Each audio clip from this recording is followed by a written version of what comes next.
Ce matin, c'est notre 23e rendez-vous. Donc, c'est notre 23e fois qu'on fait cette activité gratuite-là où on rencontre traditionnellement des gestionnaires d'OBNL pour venir nous parler d'un sujet précis. Ce matin, on va faire une petite exception. On ne sera pas avec des gestionnaires, on va être avec des bénévoles qui sont à la tête d'organisation. On va changer un petit peu le concept.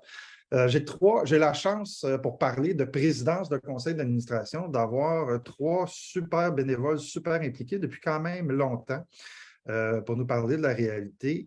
Je vais vous les présenter rapidement, mais je vais leur demander par la suite de se présenter complètement. Donc, j'ai la chance d'accueillir aujourd'hui Pascale Pajot, qui est la présidente du conseil d'administration de Juripop et du Réseau des femmes d'affaires du Québec. Bonjour, Pascale. Bonjour. Merci, Stéphane.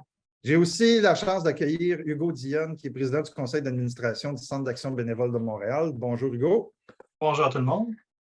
Qui a déjà aussi été président d'une jeune chambre de commerce, là, juste pour rajouter que ton expérience de président, ça date quand même d'avant qu'on ait des cheveux blancs toutes les deux. Là.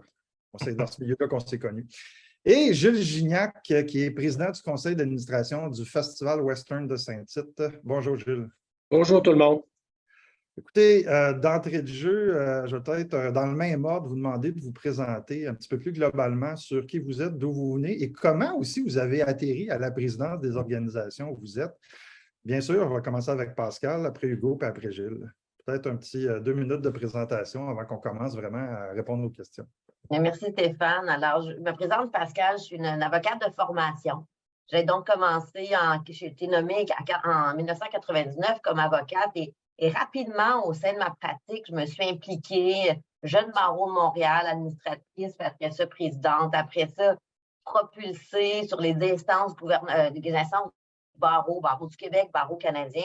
Alors, depuis mes jeunes années de professionnelle, je me suis impliquée sur des conseils d'administration, toujours évidemment dans des rôles de bénévole.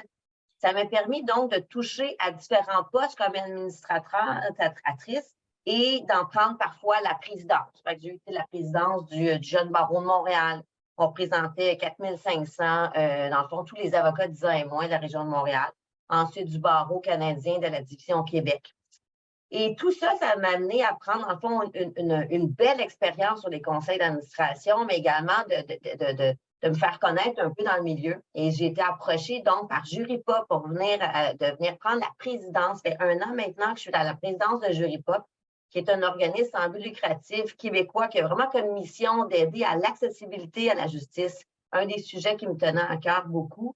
Et tout récemment, j'ai accepté également de prendre la présidence du Réseau des femmes d'affaires du Québec, un autre, évidemment, organisme qui me tient beaucoup à cœur sur les femmes entrepreneurs et tout ce qu'on peut faire pour faire l'avancement des femmes d'affaires dans la société. C'est comme ça que je suis venue apprendre ces rôles-là, puis ça fait plaisir de pouvoir échanger tout ça avec vous aujourd'hui. Merci, Pascal. Hugo. Bien, un peu redondant parce que je suis aussi un ancien avocat, mais j'ai juste pratiqué 4 ans dans mon cas. J'ai commencé comme bénévole il y a 40 ans. Ça fait bizarre à dire, mais c'était en secondaire 1 comme officier sportif parce que mon grand cousin le faisait. Je voulais lui ressembler. Et depuis ce temps-là, j'ai toujours été impliqué à plusieurs endroits, dont la Jeune Chambre de commerce de Montréal. Mais en 2003 à peu près, j'ai fondé avec Marie-Pierre Dufort Bénévoles d'affaires. Donc, un organisme où on fait du jumelage de gens d'affaires dans la communauté, de gens qui veulent s'impliquer mais qui ne savent pas où aller. Alors, c'est un peu un matchmaking comme du recrutement de personnel pour trouver les meilleurs mandats pour les meilleures personnes. Et on a fait ça 15 ans jusqu'à temps qu'on trouve plus efficace de fusionner nos activités avec le Centre d'action bénévole de Montréal. Alors, en faisant ça, j'ai hérité d'un poste au CA. Puis la cause me passionne vraiment, alors j'arrête pas. J'ai pris la présidence du CA, du Centre d'action bénévole, et puis on poursuit la mission depuis 85 ans maintenant au Centre d'action bénévole. Merci, Hugo. Gilles. Alors, bonjour tout le monde. Directement de Saint-Tite, il fait -12, donc par chez nous, les érables ne coulent pas encore. Je veux juste vous dire que pour moi, je suis comme tombé dans le baril de la présidence. Je faisais un petit retour et je suis natif de Limoilou, Québec. Et puis, j'ai été président des sections qu'on appelait dans le temps au Patro-Rocamadour, loisirs, sport. Et par la suite, président de l'école secondaire, puis etc., président du syndicat dans mon travail. Je me suis retrouvé à Saint-Tite. il y a 43 ans maintenant. Et puis, je pense qu'on fait notre vie ici, la famille, maintenant. Et mon implication au sein du festival, c'est pas compliqué. Moi, j'ai été bénévole en premier dans une expérience événementielle au Carnaval de Québec, étant donné que j'étais natif de Québec. Donc, je ne pouvais pas penser qu'un événement de cette envergure-là me passerait sous le nez sans que je m'implique. Alors, ça a commencé tout simplement en 89 et depuis ce temps-là, je suis quasiment à temps plein bénévole pour cette organisation-là, rendu en 2023. On t'a pris une semi-retraite, mais ce n'est pas une vraie retraite. Oui, j'ai pris une semi-retraite quand je suis tombé directeur des services de santé pour la région ici. Ça m'a obligé de m'encabaner pendant 10 jours de temps avec les médecins, infirmières, physio, tout ça, pour être capable d'offrir des services quasiment 24 heures sur 24 durant le temps du festival. Ça fait que j'ai été ces 10 années-là plus en retrait, mais j'étais, par mon travail, très impliqué encore. Excellent, merci Gilles. Écoutez, on a voulu mettre de l'avant le rôle de présidence parce que le contexte s'y prête plus que jamais. Certains d'entre vous sont conscients, puis on pourra en parler parce que je sais que j'ai des professionnels, j'ai plusieurs personnes du milieu du bénévolat, là, des centres d'action bénévole. Il y a beaucoup de changements dans le milieu bénévole. Les présidences d'organisations, par leur position, assument un très grand leadership, puis il y a beaucoup d'organismes qui ont des difficultés par rapport à ce rôle-là. On voit aussi globalement qu'il y a une augmentation des standards de gouvernance globalement, que ce soit par la pression des bailleurs de fonds, mais aussi par le fait que les OBNL sont de plus en plus scrutés à la loupe. On pourrait en parler parce que autant Gilles que Pascal, il s'est passé différentes choses dans vos organisations pour lesquelles les organisations ont été dans les médias, positivement ou négativement, puis on pourra parler de votre rôle là-dedans. Et il ne faut pas se le cacher, le rôle de présidence a bien changé dans les 10 ou 15 dernières années. Moi, je commencerai ma petite première question d'introduction. Pour vous, être président d'un OBNL ou une présidente, ça représente quoi? Hugo, je commencerai avec toi. Je pense que la première distinction qu'il faut faire, c'est de se rendre compte qu'on est au service d'une organisation qui existe déjà, qui a une mission. On en est fiduciaire pendant notre mandat et on doit s'assurer que cette mission-là de l'organisme soit un succès. Et le défi, surtout, en fait, pour quelqu'un comme moi qui a été entrepreneur, c'est de ne pas essayer de travestir ça avec ce qu'on pense qui doit être fait, mais de s'assurer qu'on respecte le rôle, la mission de l'organisation. Et pour faire ça, je trouve que la question la plus importante, c'est de la poser en début de parcours, avant d'accepter un mandat, pour se demander pourquoi on a besoin de quelqu'un comme nous pour faire ce travail-là. Et seulement une fois qu'on a compris ça, qu'on accepte le rôle, est-ce qu'on peut être efficace là-dedans? Et je trouve que trop souvent, les gens vont le faire parce que ça semble intéressant, mais sans se poser nécessairement les questions des défis de l'organisme dans les 5 prochaines années. Donc, je pense que c'est vraiment ça l'élément à regarder avant et pendant son mandat de président. Gilles? Moi, je dirais que la première des choses, c'est d'avoir du temps. Parce que tu ne peux pas te retrouver à une présidence d'une organisation sans penser que ça va te demander du temps. Je dirais également, je suis dans le même niveau de discussion et de rapport que Hugo vient de dire, mettre son ego de côté et travailler à la mission de l'organisation et être capable de faire la différence entre l'opérationnel et la gestion, ce qui est des fois difficile, surtout au niveau événementiel.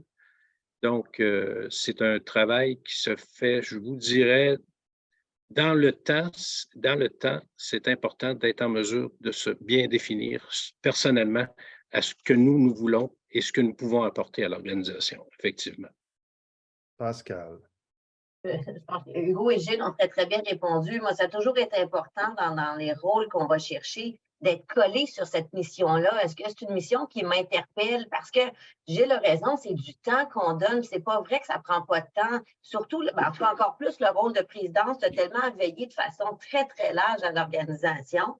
Mais en même temps, il faut faire aussi attention parce que, comme Hugo dit, on n'est pas les entrepreneurs. C'est pas nous, c'est pas notre entreprise. On agit comme la présidence, on veille à la réalisation, mais de ne pas s'immiscer dans la réalisation, dans l'exécution qui doit être faite par les dirigeants, qui doit être faite par les gens, les directeurs généraux. Alors, pour moi, il faut vraiment faire la tente et bien comprendre son rôle et ses responsabilités dans tout ça. D'ailleurs, Pascal, c'est quoi ta vision à toi de ton rôle et de tes responsabilités en tant que présidente?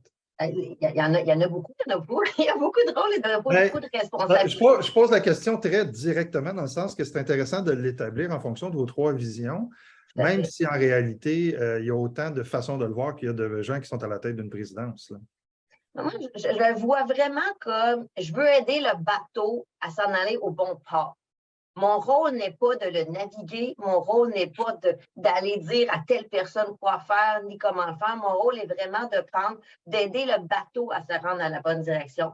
Donc, mon rôle, c'est de s'assurer, premièrement, d'avoir un CA, des administrateurs qui sont forts, qui s'y connaissent, qui apportent une belle expertise, mais en même temps, c'est de m'assurer que tout le monde connaisse bien l'organisme, qu'ils connaissent bien sa mission, ses valeurs. Puis après ça, c'est de veiller, non pas la diriger, mais de veiller sur l'organisation. Fait que veiller à la planification stratégique, veiller se donner, dans le fond, des indicateurs de performance et les suivre avec la direction, s'assurer, dans le fond, que on en parlait tantôt, tu en parlais de la gouvernance, la conformité, comment, alors s'assurer qu'on a un bon plan, qu'on le suit, qu'on l'exécute, puis c'est bien, mais c'est pas à la présidence ni aux autres administrateurs de venir le faire et de le réaliser, mais c'est de s'assurer vraiment qu'on veille, que tout se passe bien, veiller à la finance, veiller aux ressources humaines, dans le fond, s'assurer de prévoir le plan de relève, mais c'est pas du micromanagement, c'est pas de la réalisation, de l'exécution en soi.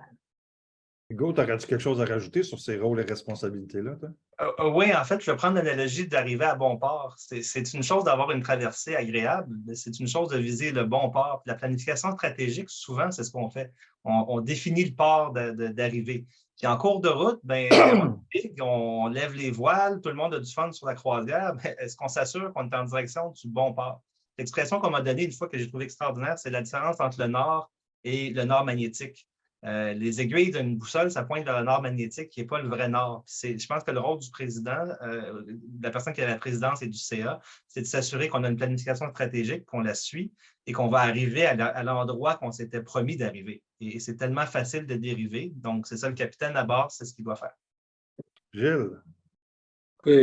Très peu de choses à ajouter par rapport à tout ce qui a été dit. Je dirais peut-être aussi l'exercice d'un leadership conscient.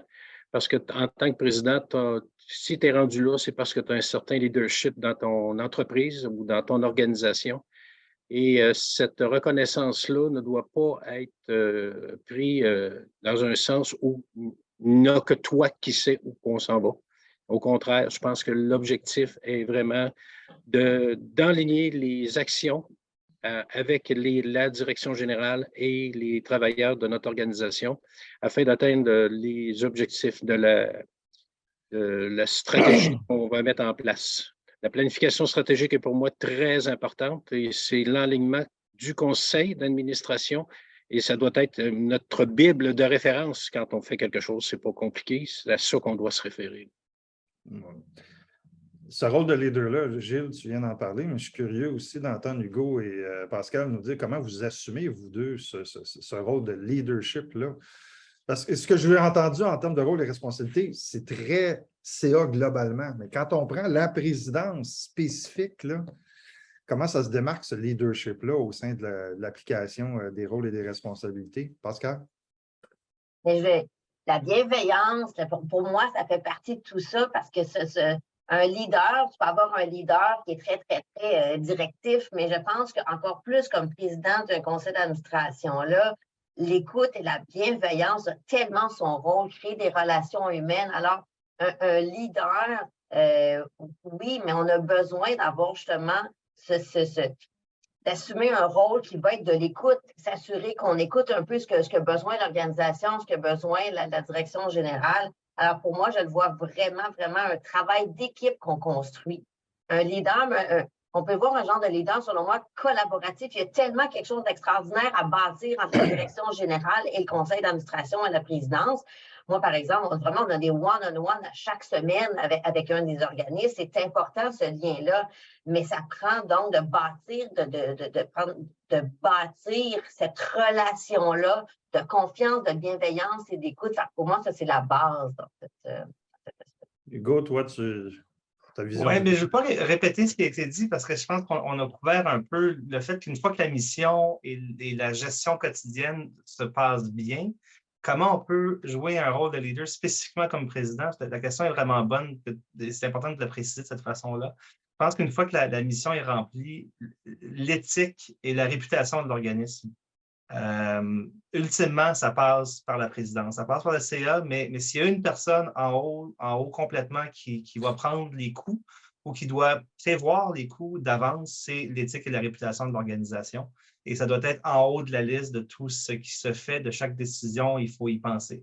Alors ça, c'est quelque chose on ne peut pas le garder là, sur le back burner, comme on dit. Et ensuite, je pense aussi à la présidence que revient de s'assurer de où est-ce qu'on va être, de la pérennité de l'organisation dans 3, 5 ou 10 ans, parce que les équipes terrain sont très souvent prises dans le quotidien, dans les demandes de levée de fonds. Les gens fonctionnent avec des budgets limités, mais qui peut penser à l'organisation dans 10 ans? Bien, c'est au président de prendre le temps de regarder est-ce qu'on s'en va dans la bonne direction, est-ce qu'on va être encore là et aussi fort, sinon plus, dans 3, 5 ou 10 ans. Il y a un rôle que tu abordes, Hugo, qui est peut-être aussi important de le ramener de l'avant, c'est le rôle d'animation puis de gestion des rencontres aussi. Tu sais, quand tu parles de l'éthique, si on a des enjeux reliés à des problématiques de confidentialité ou des administrateurs qui sont un peu nuisibles autour de la table ou qui nous empêchent d'avancer, c'est un peu ce que tu abordes aussi, là, le rôle de leadership dans régler ou aborder ces situations-là aussi là, pour que les problématiques disparaissent. Là. Oui, puis j'aimerais peut-être ajouter, Stéphane, vous savez que le Festival Western, dans le milieu dans lequel est une population de 3300 personnes environ, avec un festival qui en attire 600 000 à chaque année, le rôle de leader peut facilement bifurquer vers ton image politique et le pouvoir que tu peux avoir, puis surtout dans un petit milieu où tantôt tu faisais référence aux discussions de canne de bine dans les épiceries, quand je vais faire mon épicerie, puis qu'on me dit c'est quoi la programmation, puis comment ça se fait qu'ils ne sont pas venus chez nous, puis etc. En tout cas, voulez-vous, je pourrais vous en nommer, en faire un écrit de 200 pages sur ce qu'on nous demande, être capable de faire la différence entre le rôle de leader pour l'organisation, OK, dans le sens que ce qui s'adresse à l'opérationnel, tu dois le référer à la bonne personne. Tu n'as pas réponse à tout parce que tu es président. Au contraire, il y a des gens qui travaillent depuis plusieurs années dans notre organisation, donc bien souvent sont bien plus en mesure que moi de répondre à de l'opérationnel. C'est pas mon rôle de toute façon de répondre à ces questions-là, mais être capable de faire la différence entre les deux. En tout cas, moi, dans le petit milieu où je suis, c'est sûr que je suis étiqueté Festival Western de Saint-Tite et puis étiqueté, plus qu'étiqueté. Là, il me demande comment se fait qu'un matin, je n'ai pas mes bottes de cow-boy dans les pieds, mais je porte aussi des rollings, là, comme tout le monde. Oui, ça t'arrive. Tu n'as pas toujours un chapeau de cow-boy non plus. Non. Non, puis, tu sais, dans ton cas, c'est important peut-être de le dire parce que tu es présent, mais tu opères aussi un commerce récréo-touristique aussi. Fait que tu es un autre acteur, en plus d'être président, tu prends part aux retombées de l'organisation du festival aussi. Là. Exact. Ça, c'est peut-être dans les plus petits milieux, on est des fois à la fois partie prenante puis à la fois membre aussi du conseil d'administration dans certains cas. Puis aussi, même, ça amène aussi toute la discussion envers les conflits de loyauté. Les gens qui se ramassent à la présidence d'une organisation, mais qui sont aussi des représentants de bénéficiaires ou des représentants de parties prenantes. Là. Je pense, Pascal, tu as déjà croisé ça aussi. Là. Puis, comment... J'avais eu à le vivre de mon côté parce qu'on s'assure toujours de la gestion des conflits d'intérêts. C'est tellement d'être complètement désintéressé, ça, c'est vraiment important. Alors, je n'ai pas eu à le vivre, ça, à faire sortir des gens, mais on a toujours des déclarations d'intérêt. C'est tellement important, ça, d'être clair et transparent dans tout ça. Là, ça m'amène, vous avez abordé toutes les trois la partie stratégique ou la partie gouvernance différente de la partie opérationnelle. Puis je pense que c'est essentiel. Mais sachant à quel point, là, on a fait un petit tour dans le chatroom, voir qui était gestionnaire. J'ai beaucoup de DG aujourd'hui, ce qui est notre clientèle habituelle aussi, c'est normal, qui vivent un peu de l'ingérence, puis qui vivent aussi, certains sont habitués de m'entendre dire que certains d'entre eux subissent leur gouvernance. Malheureusement, je le sais, mais c'est une réalité qui vient dans le milieu des OBNL, là. C'est quoi vos trucs et vos conseils en tant que présidence pour vous assurer que dans votre rôle, vous faites respecter cette frontière-là entre le stratégique et l'opérationnel et qu'en même temps, vous vous assurez que vos directions générales remontent assez d'informations opérationnelles pour que les décisions stratégiques puissent se prendre? Hugo? Bonjour à Isabelle. Ta DG est là, oui. Donc, on va y aller sous surveillance. Mais non, mais en fait, une blague à part, c'est effectivement, c'est une des grandes questions, je pense, qu'il faut se poser. C'est un peu l'éléphant dans la pièce. Moi, ça a été un long processus d'apprentissage. J'ai une nature entrepreneuriale, fait que spontanément, j'ai tendance à mettre les deux mains dedans. Je pense que je le fais beaucoup moins, mais il y a des raisons des fois pour lesquelles les gens le font. Des fois, c'est par manque d'habileté ou manque de respect. D'autres fois, c'est peut-être par un manque de confiance dans l'équipe sur le terrain. Tu te trouves à le faire parce que tu n'es pas sûr que ça se fait de la bonne façon. Et des fois, ça peut être un symptôme. Alors, je pense que quand on a une confiance dans l'équipe en place, dans la direction générale, c'est beaucoup plus facile de le faire, mais à la base, c'est essentiel de le faire. Donc, il faut se parler à soi-même, il faut se le rappeler et se demander quand on intervient, est-ce que je suis à la bonne place, est-ce que je devrais être en train de faire ça? Et s'assurer d'avoir un canal de communication avec la direction générale. La seconde que tu vois que je ne suis pas à ma place, que je fais quelque chose de pas correct, ce n'est pas un problème, tu me le dis et on s'ajuste. Il faut en parler absolument. Mais il demeure, et là, c'est là où c'est pas en visant à Isabelle ou le CABN, mais il y a une question qui se pose, c'est que quand on a une équipe, mettons, de 8 ou 20 personnes sur le terrain, puis qu'il y a un seul interlocuteur qui ramène l'information au CA, bien, c'est sûr que ça fait une information qui est dans un seul spectre. Donc, c'est un défi de comprendre ce qui se passe vraiment sur le terrain quand le CA ou la présidence n'a pas des antennes partout, parce qu'elle ne peut pas les avoir partout par définition. Pascal, je vais garder Gilles pour le dessert parce que Gilles a une situation particulière que je veux l'entendre là, avec son comité organisateur aussi. Là. Oui, Pascal, je vais aller à toi. Je pense que c'est bien comprendre son rôle et ses responsabilités parce que le premier, puis je pense que ça vient aussi des fois que le président, il faut qu'il comprenne ça, puis c'est pas nécessairement d'emblée. Mon premier rôle comme administrateur puis comme président, c'était le Jeune Barreau de Montréal, mais qui n'était pas autant structuré qu'il est aujourd'hui. Alors, les administrateurs se mettaient les mains dedans dans l'exécution et c'était comme ça. Alors, moi, mes premières expériences administratives de présidence, tu étais sur le CA, mais tu le faisais. Alors, moi, ma compréhension, quand j'étais beaucoup plus jeune, c'était que c'était ça. Tu venais siéger sur un conseil d'administration, tu prenais la présidence et tu faisais l'exécution. Et c'est là moi, mon rôle au début, je le comprenais comme ça. Et c'est avec le temps, en m'impliquant dans des organisations beaucoup plus grandes, beaucoup plus, dans le fond, organisées, que j'ai fait, ben non, attention, là, mon rôle n'est pas ça. Fait que je pense que le président, il faut se le dire, il faut qu'il y ait exactement cette bonne collaboration et communication-là avec la directrice générale. Voici comment fonctionne notre organisation, quelles sont les attentes envers le président. Mais moi, ça a été au début un réapprentissage du rôle du président. Fait que bien comprendre son rôle sur les responsabilités.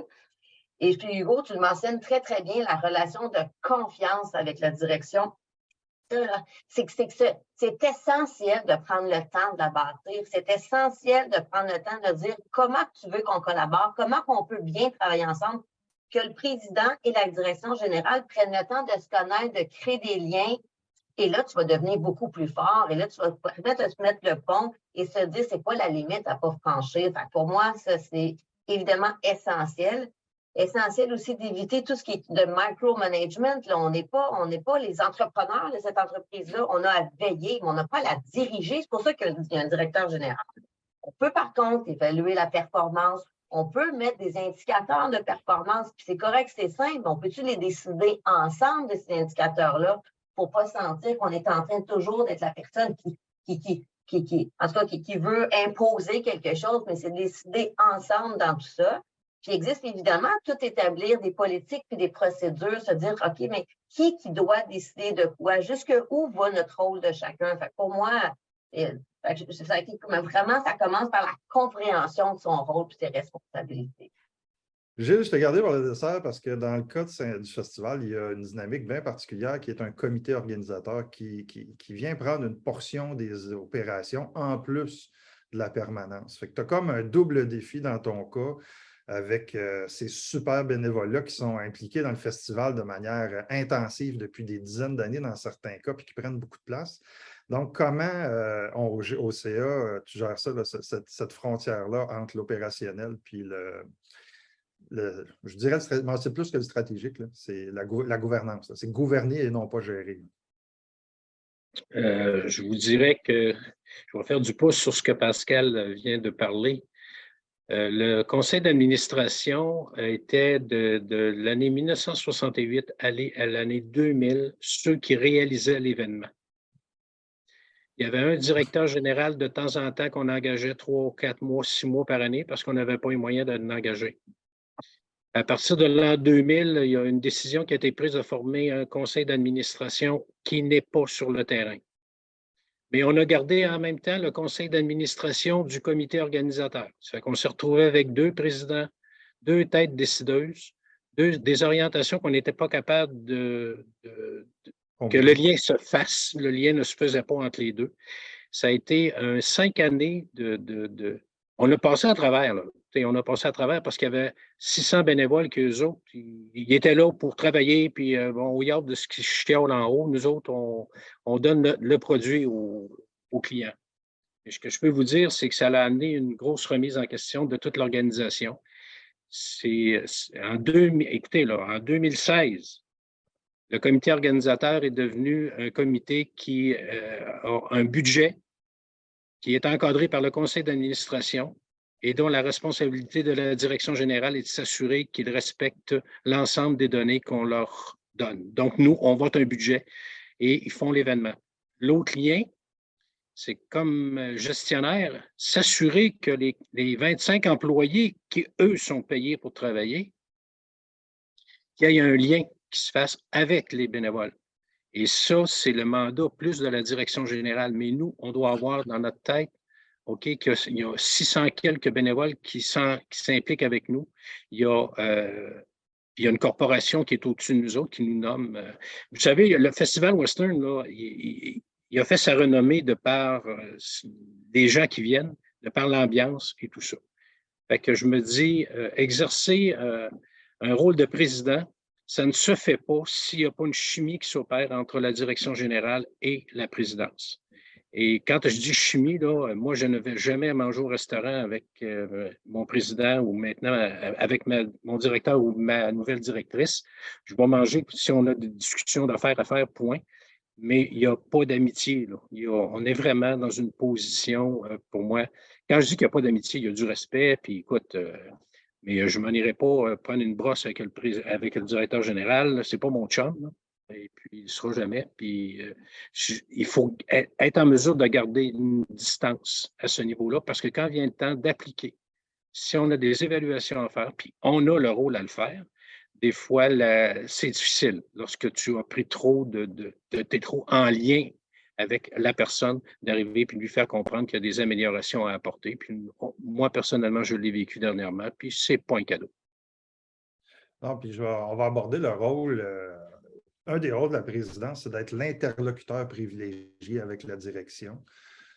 Il y en a qui perçoivent ça dans certains milieux comme le président et le patron du DG. C'est pas le cas, là. On vient de t'entendre, Gilles, mais je suis curieux d'entendre les deux autres, là. C'est quoi votre défi dans le rôle que vous avez par rapport à ce lien-là privilégié avec la direction générale? Puis on va s'entendre, vous parliez toutes les deux de donner du temps tantôt. Là. Ça implique souvent aussi beaucoup plus de rencontres aussi avec la direction générale. Je suis curieux de t'entendre, Pascal, puis après ça, Hugo. Bien, je t'entends, Gilles, puis je suis tout à fait d'accord sur, il faut que tu restes impartial, il faut que tu sois capable de maintenir une saine distance. Puis, tu sais, je ne deviens pas chum non plus avec les personnes avec qui sont les directeurs généraux. Mais j'avoue que j'ai quand même ce que moi j'appelle une relation privilégiée et assez quand même humaine. Puis tu sais, humaine, mais dans le sens où, pas des amis, mais des amis professionnels, dans le sens où le contact, mais tout en donnant l'obligation de rester impartial puis rester justement de tenir une saine distance, Mais moi, je pense que dans ma nature, je crée des liens humains forts et veux pas, ça se transparaît et peut-être que je l'amène à tort ou à raison dans ces relations-là. Fait que j'ai la responsabilité, effectivement, de rester impartiale puis de rester, vraiment, il faut que je protège les intérêts de l'OBNL, je dois prendre des décisions difficiles, résumées. Mais pour moi, le lien, il faut qu'il soit fort. Puis je pense que si je ne m'entendais pas bien avec mon CG ou mon DG, je ne suis pas sûre que je voudrais rester présidente de l'association. J'ai besoin que ça soit un lien qui est basé sur la confiance, qui est basé sur la communication bienveillante.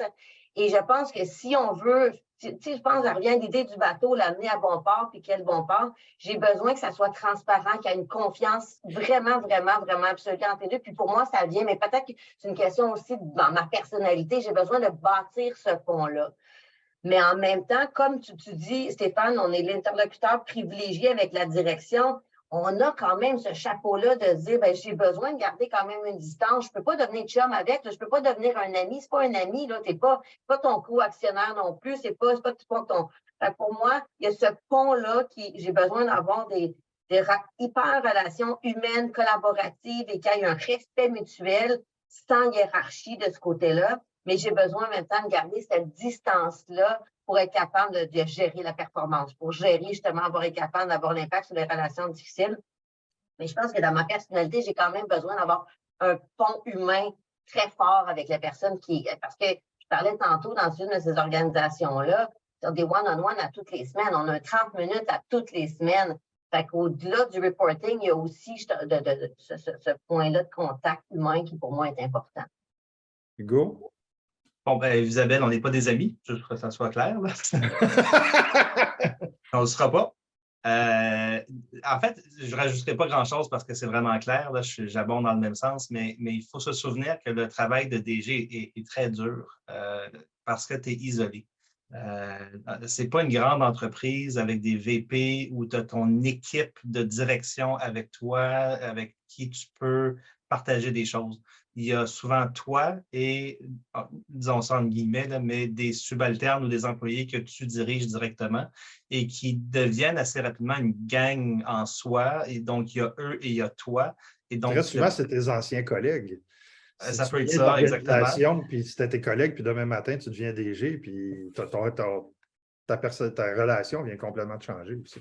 Oui, ou ils sont là depuis 10, 15, 20 ans et là, tu es nommé DG d'un organisme et tu arrives en disant « Hey, me voilà, c'est moi maintenant qui décide. » Et les gens sont là depuis très longtemps et te regardent en disant « Bon, ben, encore une nouvelle personne. » Un peu comme le prof suppléant qui arrive en secondaire 5. C'est pas évident comme rôle. Et ça, le président étant l'interlocuteur et non pas le supérieur hiérarchique, doit s'assurer de se rappeler de ça et de se souvenir qu'on travaille en équipe, d'être à l'écoute et puis de trouver les nuances dans la bienveillance. Je pense que c'est vraiment le mot qui revient le plus souvent en fin de pandémie, la bienveillance, c'est-à-dire que dans la liste de tout ce qu'on pourrait faire ou de tout ce qui pourrait être fait dans une organisation, une fois qu'on a rempli la mission, que les choses vont bien, ben, on doit se satisfaire de ça et s'assurer que les gens sont heureux et sont bien dans leur fonction. Si on ne fait que ça, c'est déjà pas pire. On va parler d'une autre des grandes responsabilités de la présidence, c'est l'animation des réunions. Le déroulement, le climat, à la limite, la procédure, le timekeeping, tout ce volet-là, est-ce que vous avez des recommandations à faire par rapport à ce que vous avez vécu dans vos organisations? Pascal? Moi, je pense que la clé, c'est de se préparer à l'avance. S'assurer que tout le monde reçoive, tu sais, je pense que c'est un acquis maintenant là, avec la technologie qui le permet, mais tout le monde reçoive les liens, les documents en avance. Il faut arriver prêt, je ne dis pas une perte de temps non plus, être ponctuel, s'assurer aussi là, d'être concis. Puis évidemment, c'est d'éviter qu'il y ait des conflits, éviter qu'il y ait des conflits ouverts. On va être capable de nommer les choses, mais il y a le respect qui doit être arrivé de cette façon-là. Je pense que tout dépendant un peu aussi de la grosseur des conseils d'administration, le nombre d'administrateurs qu'il y a sur le conseil, c'est important d'aller faire participer chacune des personnes. C'est important de le vivre ensemble, mais bien se préparer à l'avance, d'être ponctuel, s'assurer aussi de finir dans le temps, s'assurer d'être concis, puis que ça soit efficace. On veut que ça soit efficace, puis on veut que ça soit... Il faut quand même qu'on soit coordonné, qu'on en arrive à quelque chose. mais en donnant la chance à tout le monde de pouvoir apporter contribution à l'entourage. Gilles? Moi, je vous dirais que nous, on a passé de l'extrême. Quand j'ai pris la présidence en 2017, j'avais comme mandat de raccourcir les réunions. Parce que là, les gens y arrivaient à 5h30 pour la réunion et quittaient à minuit le soir. Et à la fin, les décisions se prenaient entre 10h et minuit. Ça vous donne une idée de ce que ça pouvait ressembler. Actuellement, nos réunions commencent à 5h30 et se terminent au plus tard 7h. Parce que je vais du côté de Pascal. Les gens reçoivent l'information, sont au courant. Ce qui est important, c'est qu'on donne la bonne information. L'autre importance pour avoir un conseil d'administration efficace, c'est qu'il y ait ce lien de collaboration et de saine gestion entre le président et la direction générale. Parce que si on a l'air de deux personnes qui ne s'aiment pas, qui sont assis un à côté de l'autre, parce que la personne qui possède l'information, ce n'est pas moi, c'est le directeur général ou la directrice générale en ce moment, qui est Anne-Marie Lemire, qui est directrice générale du festival depuis le mois de janvier.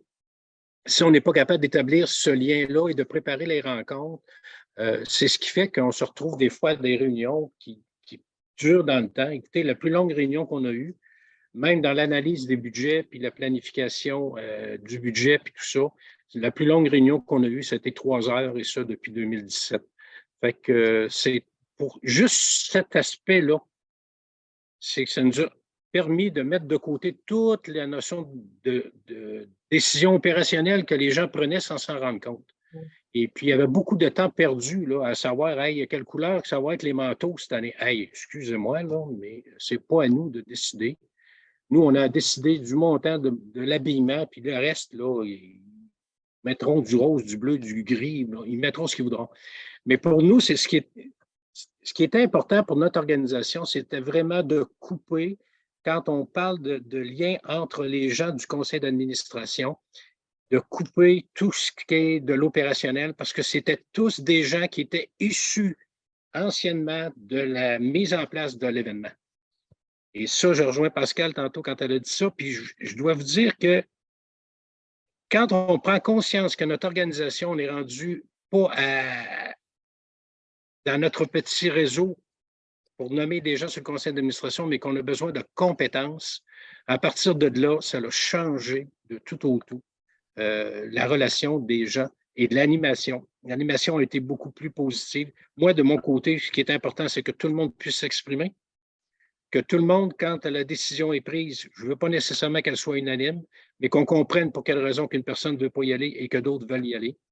Je pense que c'est ça qui est important, que chacun ait la possibilité de s'exprimer et que la direction générale fasse partie de la discussion et puis qu'il respecte, lorsque le conseil d'administration s'en va en huis clos, respecte le fait qu'on est là. Le huis clos, pour nous, c'est la gestion de notre CA. Est-ce que je suis un bon animateur? Est-ce que ce que je vous demande, c'est correct? Est-ce que le temps de réponse que vous avez, c'est correct? Est-ce qu'on a assez de temps pour discuter des points? Ça, c'est évalué à chaque réunion. Et puis, quand il y a un ajustement, on le fait immédiatement. Puis ça, pour moi, c'est important. Hugo, peut-être quelque chose en conclusion? Oui, ne fais pas aux autres ce que tu ne voudrais pas qu'on le fasse à toi-même. Si tu as dormi, tu t'es senti profondément inutile pendant des réunions de CA, puis ça m'est arrivé dans d'autres CA, je me dis, faut pas que je fasse subir ça aux autres. Donc, un long document qu'on envoie, précisons pourquoi on l'envoie. Est-ce qu'on va en parler? C'est pour de l'information? C'est pour décider? C'est pour décider c'est sur quelle partie du document de 85 pages qu'on envoie. Ça a l'air de rien, mais mon Dieu, ça peut changer un week-end là, de quelqu'un qui se prépare pour une réunion. Et puis, respecter le temps. Ça, je pense que c'est vraiment, vraiment important. Puis, de plus en plus, on est capable d'envoyer de l'information préalable pour dire on va jouer un rôle d'administrateur de décision et de discussion et non pas d'information. J'ai vécu des CA dans d'autres CA, mais où la DG parlait à peu près 1 heure sur le bilan de l'organisation. Il reste presque plus de temps après. Et je pense que le président doit jouer le rôle d'éviter ça pour que les gens soient dans leur rôle d'administrateur. Alors, c'est pas mal tout ce que je peux rajouter. Dans ce que tu as dit, Gilles, il y a des éléments super importants, puis il y a certains qui ont ramené le fait dans le chat, là, avoir les bonnes personnes au CA, puis les personnes qui sont compétentes. Dans ton cas, Gilles, je sais que tu as vécu l'introduction de ce qu'on appelle les administrateurs indépendants. Donc, aussi qu'on appelle les cooptés. Donc, des gens qui se sont rajoutés au CA, mais qui n'étaient pas nécessairement issus de l'équipe, de la tradition, des bénéficiaires, des participants, etc. là. J'aimerais ça peut-être que tu nous en parles en tant que président. Qu'est-ce que ça a donné comme effet d'avoir ce 109 et cette vision-là différente? Bon, écoutez, c'est difficile peut-être de saisir l'impact que ça pouvait avoir sur nous. Écoutez, ceux qui nomment le conseil d'administration, ce sont des membres d'une corporation. Les membres de cette corporation-là sont issus des... Quand tu as été président de l'organisation, je l'ai été à la 25e édition en 1992, donc je suis à vie, toute ma vie, OK, membre de la corporation. On se retrouve avec une corporation vieillissante. Quand ça fait 55 ans qu'on vit, et ce qu'on vit depuis peut-être 5 ans, c'est que ça décède dans notre corporation. Mais la relève de la corporation, là, c'est pas fort. Un président par année, ça fait qu'on a changé, on a été capable de modifier les règlements généraux. Mais après plusieurs discussions au sein d'une corporation qui voulait garder la main mise, puis on ne veut pas avoir d'étrangers qui vont venir nous dire quoi faire. On est en milieu de campagne, là. OK, on s'entend? On est en campagne, là, nous autres, là. Et puis, il y a une main mise sur le festival, puis il ne faut pas que ce soit des étrangers qui viennent nous voir, puis on ne veut pas avoir personne de la ville ici. Puis là, je vous répète ce qui se disait à ce moment-là. Aujourd'hui, le conseil d'administration est formé de 4 membres issus de la corporation et de 3 membres, OK, qu'on appelle cooptés, qui ne viennent pas de la corporation. Sur ça, on a un avocat, on a un entrepreneur ici, une des plus grosses entrepreneurs de fermes laitières ici dans la région.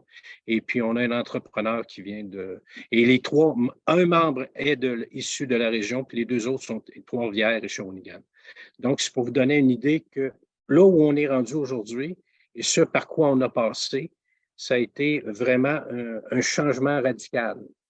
Mais il a fallu prendre beaucoup de temps pour expliquer et en arriver. Puis je pense qu'il faut respecter aussi. Tu sais, on essaie de comprendre d'où on vient parce qu'on veut savoir où on s'en va, mais c'est important de respecter les gens qui ont construit l'événement avec le temps, qui se sentent encore bien responsables de l'événement. Et je pense qu'il faut respecter ce monde-là. Il faut prendre le temps d'expliquer. Puis le résultat, la dernière GA que nous avons eue, je vous dirais, écoute, il y a des décisions qu'on a amenées là, qui ont été adoptées sans discussion parce que la confiance est maintenant établie dans ce qu'on a fait amener jusqu'à là. Donc, c'est difficile par bout, mais le résultat, c'est, moi, je dis petit pas par petit pas. Tu ne peux pas changer une mentalité du jour au lendemain. Il y en a qui se sont essayés puis sont cassés le nez. Ça fait que je pense que la décision qu'on a actuellement, le conseil qu'on a actuellement, c'est probablement le conseil qui donne un des bons résultats là, depuis plusieurs années. Pas à cause je suis là, mais par la... Non, c'est pas tout seul autour. Là. Non, je suis loin d'être. Écoute, je n'en prends qu'une petite partie de ça parce que les gens qu'on est allés chercher à l'extérieur, ils nous ramènent dans la discussion, la réelle discussion qu'on a à bord. Tu sais, c'est ce que tu abordes, puis je suis curieux de vous entendre, Hugo puis et Pascal. Puis je sais qu'Hugo, on a déjà eu un début de discussion là-dessus.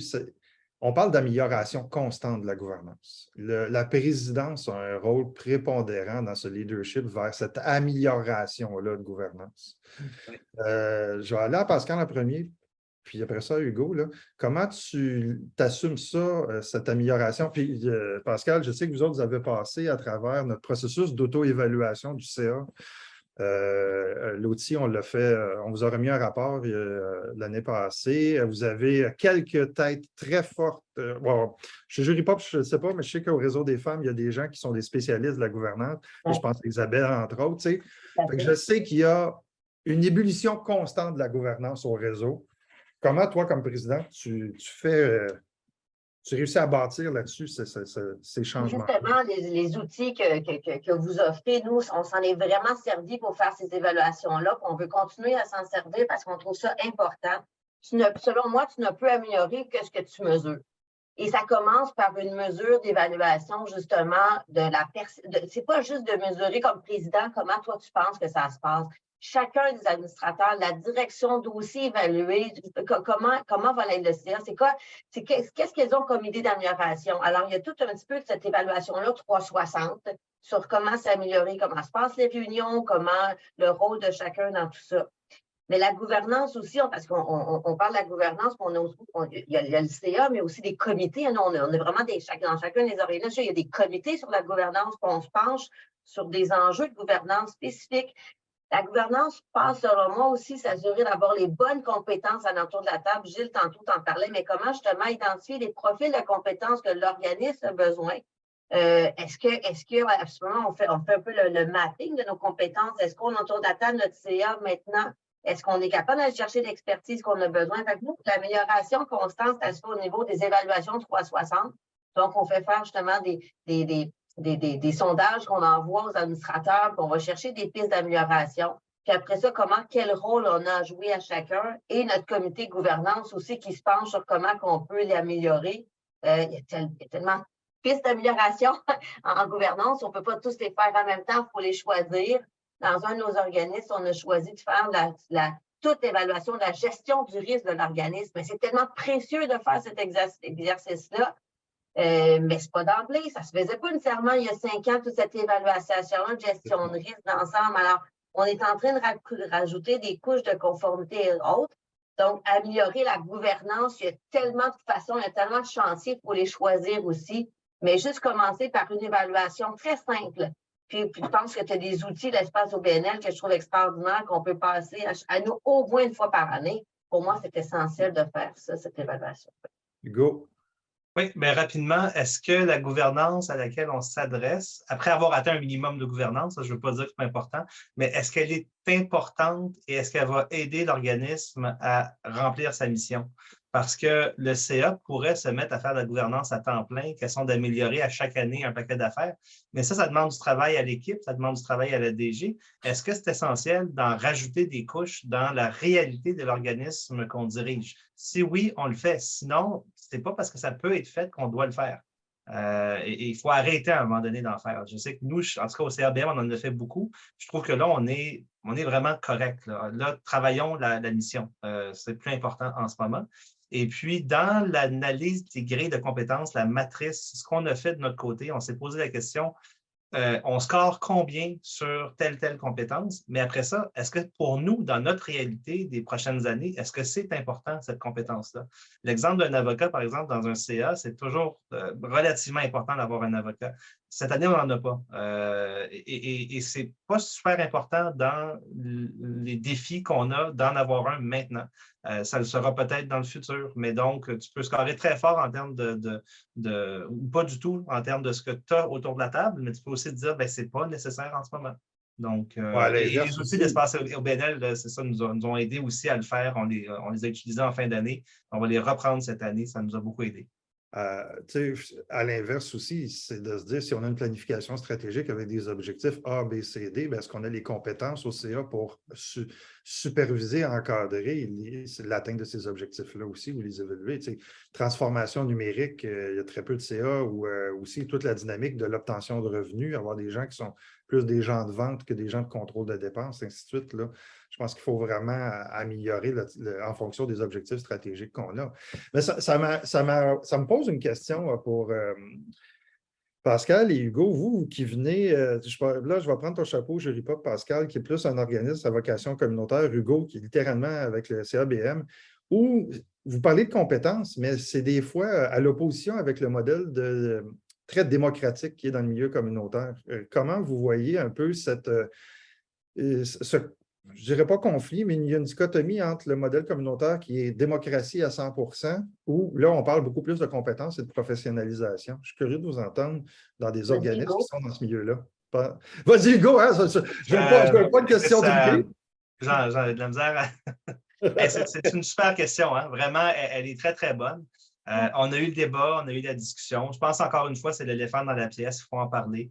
L'Assemblée générale est souveraine, elle doit élire des administrateurs.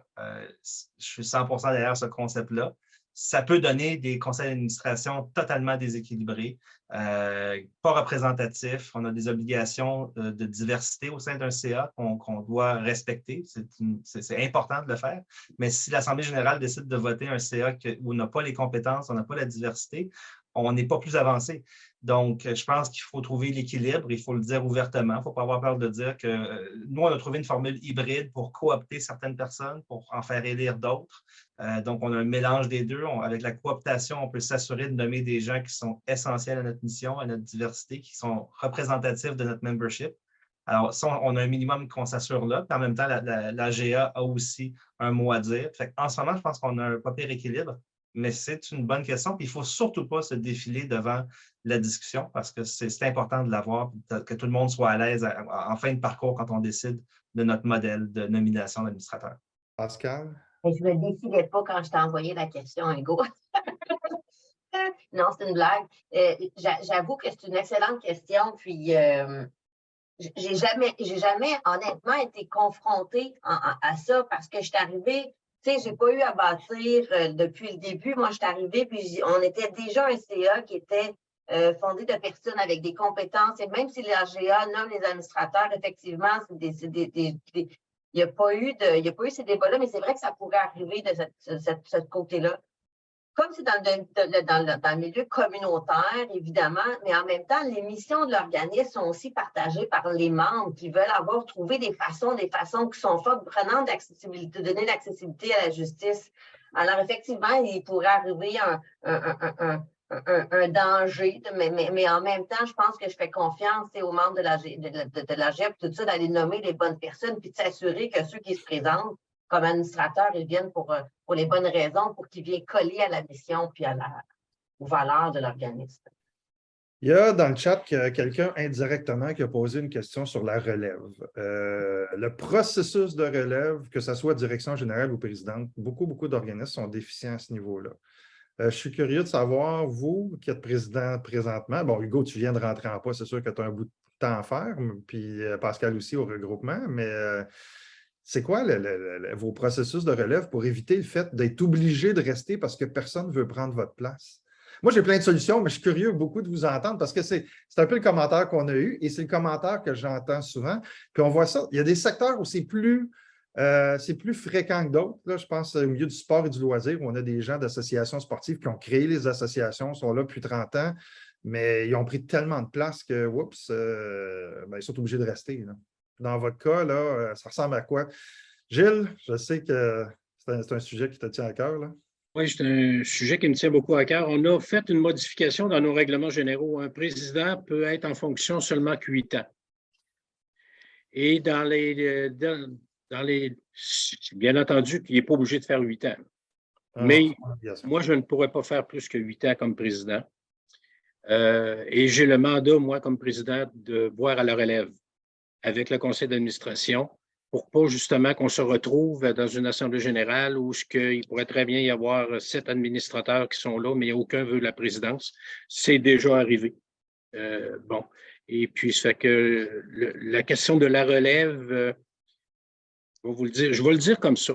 La discussion qu'on va avoir au printemps, c'est d'inclure 2 éléments importants dans notre planification stratégique. C'est la relève et la gestion du risque. Ces 2 éléments-là vont être partie intégrante de l'ensemble des objectifs qui vont être émis lors de la planification stratégique. Quand on parle... Oreilles, Pardon? C'est de la musique à mes oreilles. Oui, bien, écoute, peut-être qu'à force d'échanger avec toi, on vient qu'on comprend aussi. Mais je veux tout simplement dire que c'est important. OK? C'est important dans le sens que la pérennité de notre événement là, se fait sur notre notoriété parce qu'on est connu, etc. Mais la journée qu'on va s'assire sur ça, c'est fini.